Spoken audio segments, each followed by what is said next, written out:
নমস্কার বন্ধুরা, good morning. কেমন আছেন সবাই? আমি সুপর্ণা, আর আমার নতুন আরও একটি ভিডিওতে আপনাদের অনেক অনেক ওয়েলকাম জানিয়ে আজকের ভিডিওটি শুরু করলাম। আজকে বৃহস্পতিবার আর এখন বাজে সকাল ওই 6:30। তো এখন থেকেই আপনাদেরকে সাথে নিয়ে আজকের ভিডিওটি শুরু করলাম। তো ভিডিওটি দেখতে থাকুন, আশা রাখছি ভিডিওটি দেখতে আপনাদের ভালো লাগবে। আজকে সকালে উঠেছি বেশ কিছুক্ষণ আগে, তারপরে এই যে উঠে তেমন আর কোনো কাজ হয়নি। বাসি নাইটিটা চেঞ্জ করে একটু ফ্রেশ হয়ে নিয়েছি, বাসি ঘরটা শুধুমাত্র ঝাড়ু দিয়ে নিয়েছি। তারপরে এই যে চলে এসেছি রান্নাঘরে। আজকে সকালে খাবার রান্না একটু তাড়া আছে, মানে তাড়াহুড়ো করে আমাকে আগে সকালে টিফিনটা করে দিতে হবে। তো সেই জন্যই তাড়াতাড়ি করে রান্নাঘরে আগে চলে আসলাম, বাসি কাজকর্ম কিছু না করে। তো এই যে এসে আটাটা মাখিয়ে রেখেছিলাম, তারপরে না একটু আলু ভাজবো বলে আলুটা কুটে নিয়ে আর ওদিকে আলুতে নুন হলুদ মাখিয়ে রেখেছি। তারপরে এই যে প্রথমে একে একে রুটিগুলোকে করে নিচ্ছি।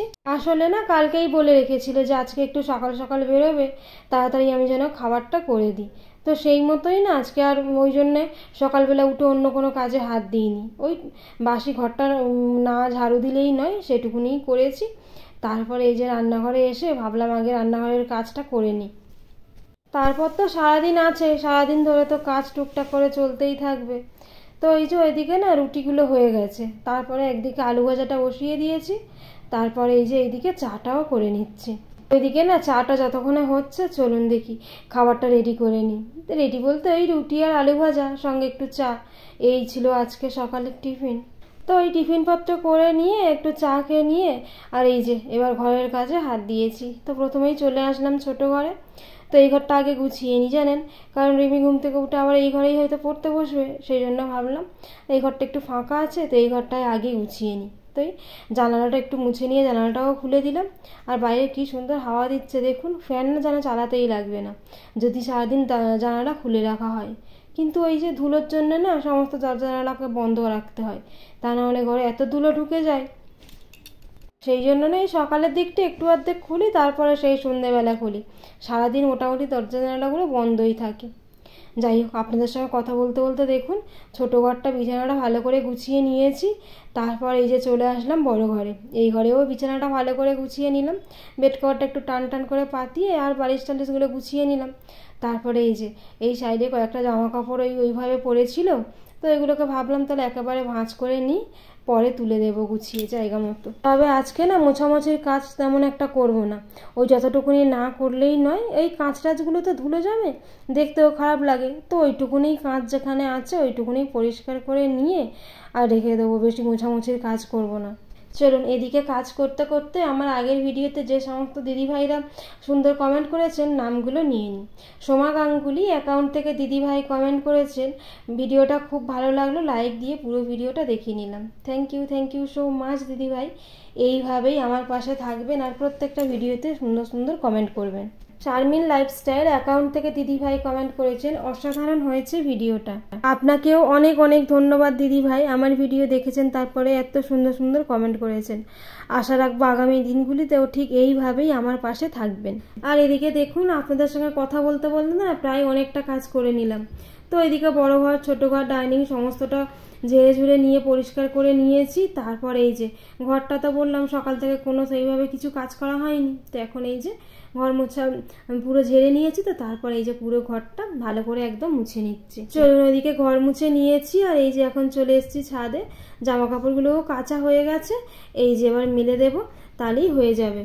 আর আজকে না খুব রোদ্দুর উঠেছে জানেন, সকালেই 10টা মতো বাজে, কিন্তু রোদ্দুরের এত তাপ মনে হচ্ছে যেন এই 1টা 1:30 এইরকম বাজে। আর এত রোদ্দুরের জন্য না গরমটাও খুব মনে হচ্ছে, বা হয়তো আমি এই এতক্ষণ ধরে ছাদের রোদ্দুরের মধ্যে জামা কাপড় কাচলাম, তো আর আপনারা তো জানবেনই যে আমি ছাদে জামা কাপড় কাচি, সেই জন্য হয়তো আবার একটু বেশিই গরম লাগছে। তো যাই হোক চলুন, জামা কাপড় মেলা হয়ে গেছে, এবার এই যে ক্লিপ দিয়ে দিচ্ছি, দিয়ে তাড়াতাড়ি এবার নিচে যেতে পারলেই বাঁচি। নিচে ঘরে গিয়েও না রান্নাঘরে এখন কিছু কাজ বাকি আছে, থালা বাসন মাজতে হবে, তারপর দুপুরে রান্নাটাও তো হয়নি। তবে দেখি এই রোদ্দুরের মধ্যে কাজ করলাম তো, আগে স্নানটা করে নেব, তারপরে ভাবছি দুপুরে রান্নাবান্না যা করার আছে করব। মহুয়া আক্তার অ্যাকাউন্ট থেকে দিদিভাই কমেন্ট করেছেন, খুব সুন্দর হয়েছে তোমার ভিডিওটি, প্রথম দেখলাম আর বন্ধু হয়ে তোমার পাশে থেকে গেলাম। আপনাকেও অনেক অনেক ধন্যবাদ দিদিভাই, এইভাবে বন্ধু হয়ে আমার পাশে থাকার জন্য। আর কি জানেন, আপনাদের এই সুন্দর সুন্দর কমেন্টগুলো না আমার মনটাকে একদম পুরো ভরিয়ে দেয়। তাই আপনাদের প্রত্যেককেই বলবো, এইভাবে যেমন আমার পাশে বন্ধু হয়ে আছেন, আগামী দিনগুলিতেও ঠিক একইভাবে আমার পাশে থাকবেন। যাই হোক, এইদিকে দেখুন ছাদের কাজ মিটিয়ে নিয়ে এই যে চলে এসেছি নিচে। আর বললাম না রান্নাঘরে বেশ কিছু কাজ বাকি আছে, তো এই যে কিছু বাসনপত্র জল ধরে গিয়েছিল, সেগুলো প্রথমে জায়গা মতো গুছিয়ে রেখে দিলাম।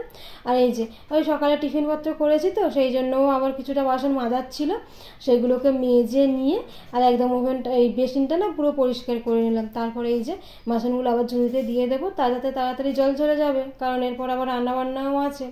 তো যাই হোক, ওইদিকে বাসনপত্র মেজে ধুয়ে রেখে দিয়ে আর এই যে এবার না দুপুরের ভাতটা ভাবছি চাপিয়ে দিয়ে তারপরে যাব স্নান করতে। তো গুড ইভিনিং বন্ধুরা, এরপরে না আপনাদের সঙ্গে দেখা হচ্ছে একেবারে সন্ধেবেলা। তো সারাদিন না সেইভাবে আর ভিডিওটা কন্টিনিউ করা হয়নি। তো এই যে সন্ধে হয়েছে, সন্ধেবেলার ঘরে সন্ধেটা দিয়ে নেবো। আর আজকে তো বৃহস্পতিবার, তাই জন্য আবার একটু ঘরে ধুনোও জ্বালিয়ে নিয়েছি। আর সপ্তাহের অন্য দিনগুলোতে হয়তো ধুনো জ্বালাই না, কিন্তু বৃহস্পতিবার করে এইভাবে একটু ঘরে সন্ধ্যাবেলা করে ধুনো দিয়ে দিই। আর এই যে ধুনোর গন্ধ যতক্ষণ না ঘরে থাকে বেশ ভাল লাগে। যাই হোক, চলুন, সন্ধ্যেটা দেওয়া হয়ে গেছে। আর ওইদিকে রিমি তাড়াহুড়ো করছে, পড়তে যাবে, ওর আজকে 7:30 থেকে পড়া আছে। তো এই যে তারপরে সন্ধ্যে টন্ধে দিয়ে না ওই জন্য চলে আসলাম আবার রান্নাঘরে। সন্ধ্যাবেলার খাবারটাও করতে হবে, কিছু খেয়ে দিয়ে তারপরে তো যাবে পড়তে। তো এই যে আজকে তো নিরামিষভাবেই সব কিছু করছি, তো কী আর করবো, একটু চাউমিন ছিল, ভাবলাম একটু তাহলে আলু দিয়ে টমেটো দিয়ে একটু চাউমিন বানিয়ে দিই। তবে আজকের আর অন্য কিছু সবজি নেই আর পেঁয়াজও দেবো না, সেই জন্য শুধু আলু দিয়ে টমেটো দিয়েই চাউমিনটা বানিয়ে দেবো। তো এদিকে চাউমিনটা না একটু সেদ্ধ করে নিয়ে রেখে দিয়েছি। তারপরে এই যে আলু কেটে নিয়েছি আর একটা লঙ্কা দিয়েছি, বড় করেই লঙ্কাটা রাখলাম, ছোট ছোট হলে ওর মুখে যাবে, আবার বড় করে এইভাবে রেখেছি যাতে আমি লঙ্কাটা নিয়ে নিতে পারি। যাই হোক, এখানে আলুটা ভালো করে ভেজে নিয়েছি, তারপরে বললাম একটা টমেটো দিয়েছি আর দিয়েছি একটু ম্যাগি মশলা। তারপরে এই যে সেদ্ধ করে রাখা চাউটা দিয়ে নিয়ে আর ভালো করে একসঙ্গে নাড়াচাড়া করে নিয়েছি। এই যে চাউমিন হয়ে গেছে রেডি, আর দুজনের জন্য মোটামুটি নিয়েও নিয়েছি। তো এখন আর সন্ধ্যের চাটা করলাম না, জানেন এই গরমের মধ্যে তো চাটা খুব একটা খেতে চায় না, সেই জন্য আমি আর জোর করি না। তো এখন চাউমিনটা খেয়ে নিয়ে ও পড়তে চলে যাও, আর আমিও খেয়ে নিয়ে ওকে পড়তে দিয়ে আসতে যাব। তারপরে এসে রাত্রির দিকে একটু চাটা বানাবো। তবে কোনো সবজি না থাকলেও এই আলু আর টমেটো দিয়ে চাউমিনটা কিন্তু খেতে বেশ ভালো হয়েছিল, জানেন। তো এদিকে ওকে পড়তে দিয়ে চলে এসেছি, আর এই যে এসে না একটু চা বসালাম, ওর বাবাও চলে এসছে। তো এই যে দুজনের জন্য একটু এখন চা করে নিচ্ছি। আর এখন এই যে চাটা করে নিচ্ছি, একটু টিভির সামনে বসবো, তারপরে রাত্রির আবার রান্নাবান্নাটাও করে নেব। আর দেখুন যেমন কথা, চাটা খেয়ে নিয়ে একটু বসেছি, তারপর এই যে চলে এসেছি আবার রাতের রান্না করতে। তো একটু মুগ ডাল করবো, জানেন আজকে তো মুসুরির ডাল আর করতে পারবো না, নিরামিষ। তো ডালটা ভেজে নিয়ে এদিকে কুকারে সেদ্ধ করতে দিয়েছি, ওই 3-4টা মতো সিটি পড়বে, তাতেই ডাল হয়ে যাবে। আর অন্যদিকে কড়াইতে না একটু পটল ছিল, পটলটা ভাজতে বসিয়েছি। আর ওভেনে ওইদিকে একদিকে ডাল সেদ্ধ হচ্ছে, একদিকে পটল ভাজা হচ্ছে, আর তার মাঝখানে এই যে আমি একটু আবার আলু কেটে নিচ্ছি। তো নিরামিষের দিনগুলোতে না পোস্তটা একটু বেশি করি, মানে ওই ডালের সঙ্গে পোস্তটা বেশ ভালোই লাগে। তবে আজকের আর ঝিঙে নেই, শুধু আলু দিয়েই পোস্ত বানাবো। আর এইদিকে দেখুন ডালও হয়ে গেছে, সিটি পড়ে গেছে, ওইভাবে বসানো আছে। আর এদিকে এই যে পটলগুলোও ভাজা হয়ে গেছে। তো এবার এই যে আগে পোস্তটা করে নেব, তারপরে লাস্টে ডালটা করে নেব। আর এদিকে তেলের ওপরে না আলুটাকে খুব ভালো করে ভেজে নিয়েছি, তারপরে একটু নুন দিয়েছি, লঙ্কার গুঁড়ো আর হলুদ গুঁড়ো দিয়ে ভালো করে কষিয়ে নিয়ে আর এই যে এখন পরিমাণ মতো জল দিয়ে দিলাম। তবে আলু অনেকটাই সেদ্ধ হয়ে গেছে, সেই হিসেবে ওই জন্য একটু কম জল দিলাম। আর এই যে মোটামুটি আলু ভালোভাবে সেদ্ধ হয়ে যাওয়ার পরে একটু পোস্ত আর একটু চালমগজ বেটে রেখেছিলাম, ওটাই দিয়ে দিলাম। চলুন, পোস্তটাও হয়ে গেছে, এটাই থালার মধ্যে নামিয়ে নিই। আর রাতের রান্না তো সবটাই অল্প অল্প হয়েছে, তো ওই জন্যই পটল ভাজার এক সাইডেই আবার পোস্তটাকে নিয়ে নিলাম। তারপরে এই যে চলুন এবার ডালটা করে নেব।